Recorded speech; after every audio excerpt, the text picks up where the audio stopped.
భాగవతంలోని ప్రథమ స్కంధంలో భీష్మ నిర్యాణం మొదలు భారత భాగవతాల్లో కామన్గా చర్చించిన పాత్రలు ఏవైతే ఉన్నాయో, ధృతరాష్ట్ర, గాంధారి, కుంతి, విదురుడు వీళ్ళంతా వృద్ధులు అనుకున్న, పాండవులు స్వర్గారోహణ చేస్తారు, దేహత్యాగం చేస్తారు. అలాగే శ్రీకృష్ణ నిర్యాణం అవుతుంది, యదువంశ నాశనం అవుతుంది. పరీక్షిత్తుకి పట్టాభిషేకం జరిగి పరీక్షిత్తు శాపానికి గురయ్యి పరీక్షిత్తు వారం రోజుల్లో చనిపోతాడనగా మొదలుపెట్టిన ఈ భాగవత కథ అంతా ప్రథమ స్కంధం అంతా చాలా బరువుగా నడుస్తుంది. శ్రీకృష్ణ జననం చదవకుండా శ్రీకృష్ణ నిర్యాణం చదవడానికి మనసు రాక మా గురువుగారి ఆజ్ఞా సలహాను అనుసరించి దశమ స్కంధం మొదలు పెడుతున్నాను. దానిలో శ్రీకృష్ణ జననం ఉంటుంది. శ్రీకృష్ణ జననం చదివి తర్వాత మళ్ళీ వెనకను ప్రథమ స్కంధం నుంచి రావడానికి ప్రయత్నం చేస్తాను. ఇక అసలు విషయంలోకి వెళ్దాం. భాగవతం భాగవతం అని 10 మార్లు అంటే చాలు మనమంతా బాగవుతాం అన్నట్ట వెనకటికి ఒక పెద్ద ఆయన. అంటే చదువుకున్న పండితులలోనే కాకుండా చదువు రాని సామాన్య ప్రజలలో కూడా భాగవతం అంటే ఎంతటి గౌరవం ఉన్నదో మనం ఊహించుకోవచ్చు. అష్టాదశ మహాపురాణాలలో కూడా భాగవతానికి ఒక విశిష్ట స్థానం ఉన్నది. శ్రీమన్నారాయణుని 21 అవతారాలు భాగవతంలో అభివర్ణింపబడ్డాయి. అంతేకాకుండా విశేషించి శ్రీకృష్ణావతారం సమగ్రంగా, సర్వాంగ సుందరంగా, హృదయంగమంగా చిత్రీకృతమైంది. భగవంతుని లీలలతోనూ భగవద్భక్తుల చరిత్రలతోనూ నిండి భక్తి, జ్ఞాన, వైరాగ్య సంభరితమై ఉండటం కూడా భాగవతానికి ఎక్కడలేని ప్రశస్తి తెచ్చిపెట్టింది. అందుకనే అది శ్రీమద్భాగవతంగా విరాజిల్లింది. తక్కిన పురాణాల్లో కంటే భాగవతంలో వ్యాసుల వారి రచన రమ్యమై, ప్రౌఢ గంభీరమై విలసిల్లింది. పద్మపురాణంలో శ్రీమద్భాగవతం సాక్షాత్తుగా భగవత్ స్వరూపమని నిరూపింపబడింది. తమాదిదేవం కరుణానిధానం తమాలవర్ణం సుహితావతారం అపార సంసార సముద్రసేతుం భజమహే భాగవత స్వరూపం. భాగవతం భగవంతుని స్వరూపంగా చెప్పటం గమనించదగింది. భాగవతంలో ఉన్న 12 స్కంధాలను భగవంతుని అవయవాలుగా పేర్కొనడం జరిగింది. ప్రథమశ్చ ద్వితీయశ్చ చరణౌ ద్వౌ ప్రకీర్తితౌ తృతీయశ్చ చతుర్దశ్చ ద్వావూరు సముదీరితౌ పంచమో నాభిదేశశ్చ షష్ఠో హృదయముచ్యతే సప్తమశ్చాష్టమశ్చైవ బాహూద్వౌ పరికీర్తితౌ నవమః కంఠదేశः స్యాత్ దశమో ముఖమేవ చ ఏకాదశో లలాటం చ ద్వాదశస్తు శిఖోచ్యతే ఏవం సర్వం భాగవతం శ్రీహరేరంగముచ్యతే. భాగవతంలోని ప్రథమ, ద్వితీయ స్కంధాలు భగవంతుని చరణాలని, తృతీయ, చతుర్థ స్కంధాలు ఉరువులని, పంచమస్కంధం నాభిప్రదేశమని, షష్ఠస్కంధం హృదయమని, సప్తమ, అష్టమ స్కంధాలు బాహువులని, నవమస్కంధం కంఠమని, దశమస్కంధం ముఖమని, ఏకాదశం లలాటమని, ద్వాదశం శిఖ అని వివరింపబడింది.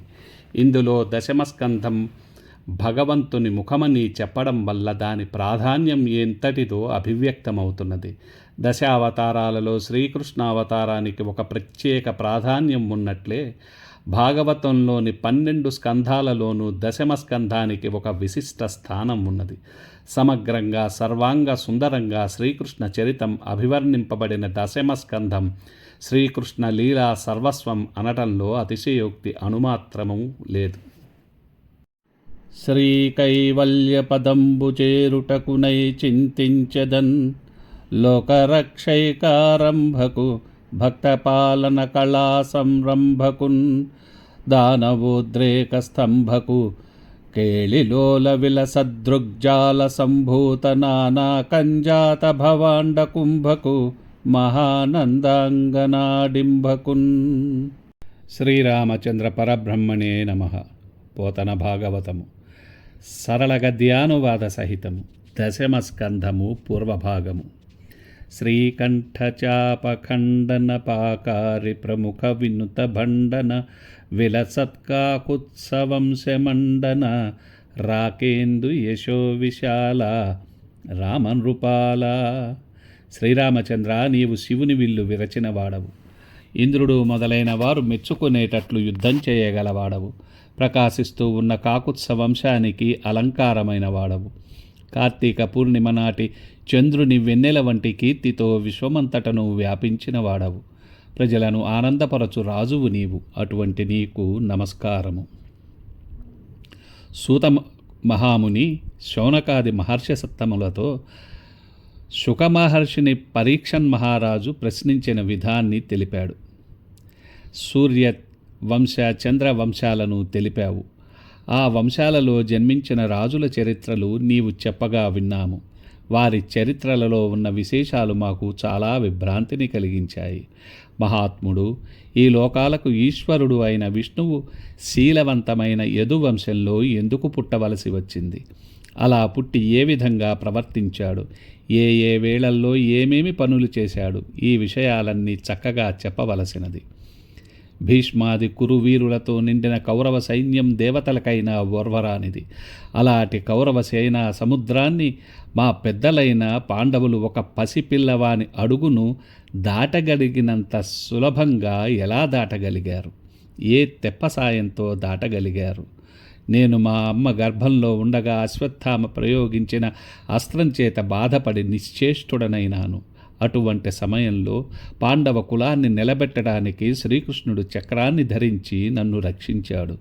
పురుషోత్తముడైన విష్ణువు పురుష రూపంతోనూ కాలరూపంతోనూ లోకంలోని జీవులందరి లోపల బయట కూడా ఉంటాడు. అలా ఉండి జనన మరణాలను, సంసార బంధాలను, మోక్షాన్ని ప్రసాదిస్తాడు. అటువంటి పురుషోత్తముని చరిత్ర అంతా చెప్పవలసినది. యోగీంద్ర, బలరాముడు రోహిణీదేవికి కుమారుడని చెప్పావు. మరి మరో శరీరం లేకుండా దేవకి గర్భాన కూడా ఎలా ఉన్నాడు? కృష్ణుడు తన తండ్రి గారి ఇల్లు వదిలి వ్రేపల్లెకు ఎలా వెళ్ళాడు? ఎవరి ఇంట ఉన్నాడు? ఎలా ప్రవర్తించాడు? ఆయన తన మేనమామ అయిన కంసుని సంహరించవలసిన పరిస్థితి ఎందుకు వచ్చింది? ఆయన భూమి మీద మానవుడుగా ఎన్ని సంవత్సరాలు జీవించాడు? ఆయనకు భార్యలు ఎందరు? వారితో ఏ విధంగా ప్రవర్తించాడు? ఇంకా ఏమేమి చేశాడు? ఆ మాధవుని చరిత్ర ఇంకా ఎంత ఉందో అంతా నాకు వివరంగా చెప్పవలసినది అన్నాడు పరీక్షిత్తు సుఖమహర్షితో. నీ ముఖాంబుజాత నిర్ముక్త హరికథామృతము ద్రావ ద్రావ మేను వదలే వంతమానే నీరు వట్టు ఆకలియును దూరమయ్యే మనము దొంగలించే. నీ ముఖపద్మం నుండి మకరందంలాగా స్రవిస్తున్న హరికథలు అనే అమృతం త్రాగి త్రాగి నా శరీరం పులకరిస్తూ ఉన్నది. మరణం దగ్గర పడుతున్నదనే దుఃఖం అంతరించింది. ఆకలి దప్పులు దూరమైపోయాయి. మనస్సు ఆనందంతో పరవళ్ళు త్రొక్కుతున్నది. ఇలా అంటున్న పరీక్షిత్తు మాటలు విని వ్యాసభగవానుని కుమారుడైన శ్రీ శుకుడు ఇలా అన్నాడు. విష్ణు కథారతుడగు నరున్ విష్ణు కథల్ చెప్పు నరుని వినుచుండు నరున్ విష్ణు కథా సంప్రశ్నము విష్ణుపదీ జలము భంగి విమలులజేయున్. రాజా, విష్ణువు పాదాల నుండి పుట్టిన గంగాజలం వలనే విష్ణు కథా ప్రసంగం కూడా విష్ణు కథలయందు ఆసక్తి గలవారిని, ఆ కథలు చెప్పేవారిని, వినేవారిని పునీతులను చేస్తుంది. పరీక్షన్ మహారాజా, వివరంగా చెబుతాను విను. పూర్వం ఎంతోమంది దానవ శ్రేష్ఠులు భూమిపై పుట్టి అధికారాలు చేపట్టి రాజులే భూమిని ఆక్రమించారు. భూదేవి ఆ భారం మోయలేక బ్రహ్మదేవుని వద్దకు వెళ్ళి కన్నీరు మున్నీరుగా ఏడ్చింది. బ్రహ్మదేవుడు కరుణతో భూదేవిని ఊరడించి కర్తవ్యం ఆలోచించాడు. భూదేవిని దేవతలను వెంటబెట్టుకొని విష్ణువును దర్శించడానికి బయలుదేరాడు. పురుష సూక్తం పఠించి అద్భుతమైన సమాధి స్థితిలో ప్రవేశించాడు. ఆ ధ్యానంలో ఆయనకు ఒక మాట వినబడింది. అది విని బ్రహ్మదేవుడు సంతోషంతో, భూదేవి, దేవతలారా, నేను విన్న మాట వివరిస్తాను వినండి. యాదవ కులమున నమరులు మేదినిపై పుట్టజనుడు మీ అంశములన్ శ్రీదయితుడు వాసుదేవునకాదరమున పుట్టి భారమంతయు బాపున్. దేవతలైన మీరంతా మీ మీ అంశాలతో యాదవ కులంలో భూమిపై జన్మించండి. లక్ష్మీపతి అయిన విష్ణువు ఆదరంతో వసుదేవునికి పుత్రుడుగా జన్మించి భూభారమంతా తొలగిస్తాడు. హరిపూజార్థము పుట్టుడు సురకన్యలు భూమియందు సుందరతనులై, హరికి అగ్రజుడై శేషుడు హరి కళతో పుట్టు దత్ప్రియారంభుండై. అప్సరసలందరూ భూమిపైన సుందరమూర్తులై విష్ణువుని పూజించడానికి పుట్టవలసింది. విష్ణువు ప్రీతి కోసం ఆదిశేషుడు హరి కళతో విష్ణుని అన్నగారుగా పుట్టగలడు. ఈ ప్రపంచమెల్ల ఏ మాయచే మోహితాత్మమొగుచునుండు, అట్టి మాయ కమలనాభు ఆజ్ఞ కార్యార్థమై నిజాంశంబుతోడ పుట్టు జగతియందు. ఈ ప్రపంచమంతా ఏ మాయ చేత మోహం చెందుతూ ఉంటుందో ఆ యోగమాయ విష్ణువు ఆజ్ఞ చేత తన అంశతో కార్యనిర్వహణ కోసం భూమిపైన జన్మిస్తుంది. ఈ విధంగా దేవతలకు చెప్పి వారిని అంగీకరింపచేసి భూదేవిని ఓదార్చిన బ్రహ్మదేవుడు తన లోకానికి వెళ్ళిపోయాడు. భూలోకంలో యాదవ వంశంలో పుట్టిన సూరసేనుడనే రాజు మధురాపురాన్ని రాజధానిగా చేసుకొని మధురకు సూరసేనమునకు సంబంధించిన దేశాలు పరిపాలించాడు. ఏ మధురా నగరంలో శ్రీహరి విలాసంగా విహరించాడో ఆ మధురా నగరం పూర్వకాలంలో యాదవ ప్రభువులకు అందరకు మొదట రాజధానిగా ఉండేది. ఆ సూరసేనుని కుమారుడైన వసుదేవుడు దేవకీదేవిని పెండ్లి చేసుకొని ఒకనాడు తన భార్యతో కలిసి రథమెక్కి బయలుదేరాడు. ఉగ్రసేనుని కుమారుడైన కంసుడు చెల్లెలిపై ప్రేమతో తానే స్వయంగా గుర్రాలు పగ్గాలు పట్టి రథం త్రోలసాగాడు. అది చూచి దేవకీ వసుదేవులు చాలా సంతోషించారు. రథం ముందుగా భేరీలు, మృదంగాలు, శంఖాలు, డప్పులు రాజలాంఛనాలుగా మ్రోగుతూ ఉన్నాయి. దేవకి తండ్రి అయిన దేవకుడు కుమార్తె పైన ప్రేమతో ఆమెకు అరణం ఇవ్వాలనుకొని ధనంతో నిండిన 1800 రథాలను, బంగారు హారాలతో అలంకరించిన 400 ఏనుగులను, 10,000 గుర్రాలను, విలాసవతులైన 200 మంది దాసీజనులను ఆమెకు అరణంగా ఇచ్చాడు. క్రొత్త దంపతులైన దేవకీ వసుదేవులు రథంలో కూర్చుండి రాచబాటలో బయలుదేరారు. పగ్గములు వదలి వేగర మగ్గల ముగరథము గడపు ఆ కంసుడు లో బిగ్గిలి ఎగ్గని తలపగ దిగ్గన అశరీరవాణి దివి ఇట్లనియన్. కంసుడు గుర్రాల పగ్గాలు సడల్చి రథం వేగంగా నడపసాగాడు. ఇంతలో అకస్మాత్తుగా అతని గుండెలు అదిరేటట్లు అశరీరవాణి ఆకాశం నుండి ఇలా పలికింది: తుష్టయగు భగిని మెచ్చగా నిష్ఠుడవై రథము గడపే తెరగవు మీదన్, శిష్టయగు నీతలోదరి అష్టమ గర్భంబు నిన్ను హరించుజుమీ. సంతృప్తురాలైన చెల్లెలు దేవకీదేవి మెప్పు కోసం ఎంతో ప్రేమతో రథం నడుపుతున్నావు, కానీ ముందు రానున్నది తెలుసుకోలేకుండా ఉన్నావు. ఉత్తమురాలైన ఈ యువతి అష్టమ గర్భంలో పుట్టినవాడు నిన్ను సంహరిస్తాడు సుమా. ఈ విధంగా ఆకాశవాణి పలకగా కంసుడు ఉలిక్కిపడ్డాడు. భోజవంశాన్ని పాడు చేయడానికి పుట్టిన ఆ దుర్మార్గుడు భుజాలు అదురుతుండగా భయంకరంగా కత్తి దూసి తొట్రుపాటుతో చెల్లెలి కొప్పు పట్టుకొని క్రిందికి లాగాడు. తోడబుట్టినదని చూడకుండా తెగించి ఆమెను చంపబోతూ ఉన్న కంసునికి వసుదేవుడు అడ్డపడ్డాడు. అన్నవు నీవు చెల్లెలికి అక్కట మాడలు చీరలిచ్చుటో, మన్నన చేయుటో, మధుర మంజుల భాషలను ఆదరించుటో, మిన్నుల మ్రోతలే నిజము మేలని చంపకుమన్న, మాని రావన్న సహింపుమన్న, తగదన్న వధింపకుమన్న వేడెదన్. బావా, నీవు ఈ చిన్నదానికి అన్నగారివి కదా, నీ చెల్లెలికి ధనం ఇవ్వాలి, చీరెలు పెట్టాలి, ఆడపడచ్చు అని గౌరవించాలి, మధురమైన మాటలతో ఆదరించాలి. కానీ ఇదేమిటయ్యా, ఏవో గాలి మాటలు విని అవే నిజమనుకొని ఆ అమాయకురాలని వధించబూనావు. చంపవద్దు బావా, దయచేసి వెనక్కు వచ్చేయి, ఓర్పు తెచ్చుకో, ఇది నీ వీరత్వానికి తగిన పని కాదు, ఆమెను వధింపవద్దు నాయనా, నా మాట విను అని వేడుకున్నాడు.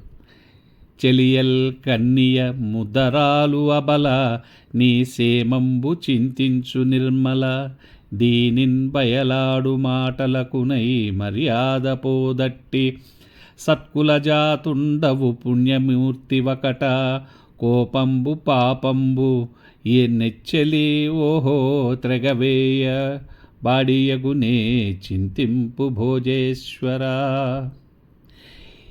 నీ చెల్లెలు అమాయకురాలు, అబల, నీ క్షేమాన్నే ఎప్పుడూ ఆశిస్తూ ఉంటుంది, ఏ పాపము ఎరుగనిది.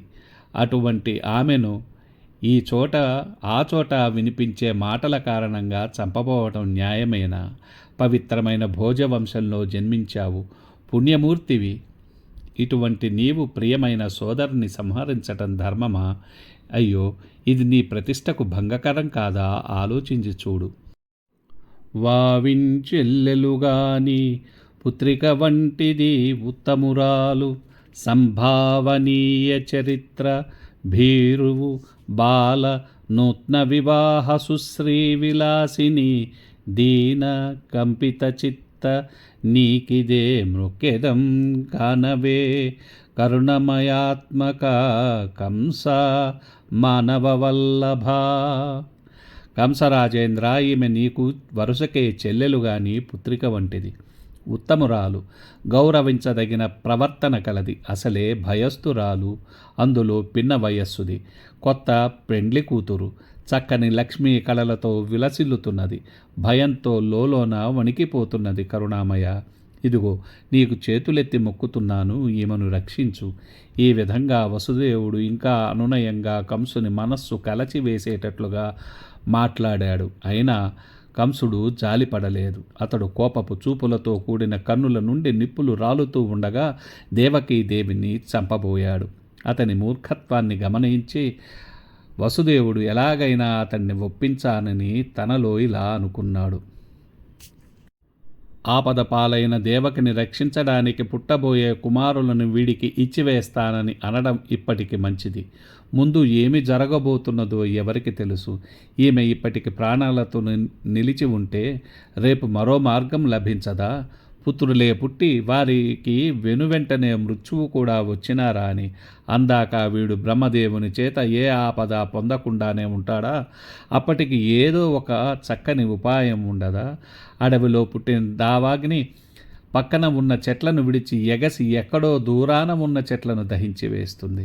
అలాగే కర్మను అనుసరించి జన్మ మృత్యువు అనేవాని కారణాలు దూరంగా పోతూ ఉంటాయి. ఇంత తెలిసి ఇంకా తొట్టుపాటు పడటం ఎందుకు? కుమారులను ఇస్తానని మాట ఇచ్చి భార్యను విడిపించడం తేలికైన పని, తెలివైన పని. వీడిప్పుడు వదిలితే తరువాత కొడుకులు పుట్టే నాటికి పరిస్థితులు తారుమారు కాకపోతాయా? ఆనాటికి ఏ దైవమైనా అడ్డుపడకపోతుందా? 8వ గర్భంలో పుట్టినవాడు వీడిని సంహరిస్తాడని సూటి అయిన మాటలు వినివీధి నుంచి వినబడ్డాయి. అవి ఎందుకు తప్పుతాయి? త్వరగా నా భార్యను విడిపించడం మంచిది అని ఆలోచించాడు వసుదేవుడు. మర్యాదతో కూడిన మంచి మాటలతో క్రూరుడైన కంసుని గౌరవించి సంస్తుతించాడు. మనస్సులో మంటగా ఉన్న పైకి నవ్వుతున్న ముఖంతో అనునయంగా నేర్పుగా ఇలా అన్నాడు. లలనకు పుట్టిన కొమరుని వలనంతెగెదనుచు గనగనవాణి వలికే, అంచెలిగదేవయేని మృగాక్షికి కల కొడుకుల చంపనిత్తును క్రమమున నీకున్. బావా, ఈమెకు పుట్టే కొడుకుల వలన మరణిస్తావని ఆకాశవాణి పలికిందని కదా కోపగిస్తున్నావు? ఈమెకు పుట్టిన కొడుకులను అందరినీ వరుసగా నీకు సమర్పిస్తాను, వారిని నీవు చంపుదువు గాని ఈమెని వదిలేయి అని చెప్పిన వసుదేవుడు మాటలకు కంసుడు తల పంకించి సంతోషించాడు.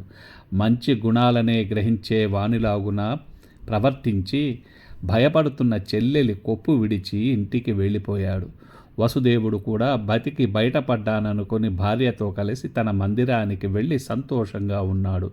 ఇలా కొంతకాలం గడిచింది. కంసుని చేత నిరంతరం బాధలు పడి దేవకీదేవి అందరు దేవతల భావము తాను పొంది ఏడాదికి ఒక్కరు చొప్పున 8 మంది కొడుకులను 1 కూతురును కన్నది. సుదతి మొన్ను కన్న సుతుకీర్తిమంతుని పుట్టు తడవక కంస భూవరునకు తెచ్చి ఇచ్చే చాలా ధృతి గల్గి వసుదేవుడు ఆశపడక సత్యమందు నిలిచి. ఆమె కన్న మొదటి కుమారుని పుట్టిన వెంటనే వసుదేవుడు ధైర్యంగా తీసుకొని వచ్చి అన్నమాట ప్రకారం కంసునికి ఇచ్చాడు. పలికిన పలుకలు తిరగక సొలయక వంచనము లేక సుతుల రిపునకుంగలగక ఇచ్చిన ధీరుండు ఇలా వసుదేవుండు తక్క ఇతరుడు గలడే. ఇచ్చిన మాట తప్పకుండా, తాత్సారం చేయకుండా, మోసం చేయకుండా, బెంగపడకుండా కన్న కొడుకును శత్రువునకు ఒప్పగించిన ధీరుడు వసుదేవుడు తప్ప ఈ భూమి మీద ఇంకెవడున్నాడు? పరీక్షన్ మహారాజా, సత్యమునందు నిశ్చలంగా నిలబడిన బుద్ధిమంతునికి కష్టమైన పని ఉండదు. జ్ఞాని అయిన వారికి ఇష్టమైనదంటూ ప్రత్యేకంగా ఉండదు. అజ్ఞాని అయిన వాడికి అపకారం అంటూ వేరే ఏమీ ఉండదు. పరమేశ్వర భక్తుడైన వానికి ఇతరులకు ఇవ్వరానిదంటూ ఏమీ ఉండదు. ఈ విధంగా సత్యం తప్పకుండా కొడుకును తీసుకొచ్చి ఒప్పగించిన వసుదేవుని మాటల నిలకడకు మెచ్చుకొని కంసుడు ఇలా అన్నాడు. బావా వసుదేవ, నీ ఈ కొడుకును నీవే తీసుకువెళ్ళు. వీడి వలన నాకు భయం లేదు కనుక వీడి ఎడల నాకు కోపం లేదు. నీ 8వ పుత్రుడే నా పాలిట మృత్యువట, వాడు పుట్టిన వెంటనే వధిస్తాను. కంసుడిలా అనగానే వసుదేవుడు కొడుకుని తీసుకొని తిరిగి వెళ్ళిపోయాడు. అయినా అతనికి సంతోషంగా లేదు. దుష్ట స్వభావుడైన కంసుని మాటలు విన్నా ఎప్పుడేమో అని లోపల ఉలికి పడుతూనే ఉన్నాడు. మన సంస్కృతి వాంగ్మయము అపురూపమైనవి. రామాయణ భారత భాగవతాలను తరువాతి తరాలకు వినిపించాలనే మా తపనను లైక్ చేయడం, సబ్స్క్రైబ్ చేయడం ద్వారా ఆశీర్వదించండి. మీ అమూల్యమైన అభిప్రాయాలను తెలియజేయడం మాత్రం మరచిపోకండి.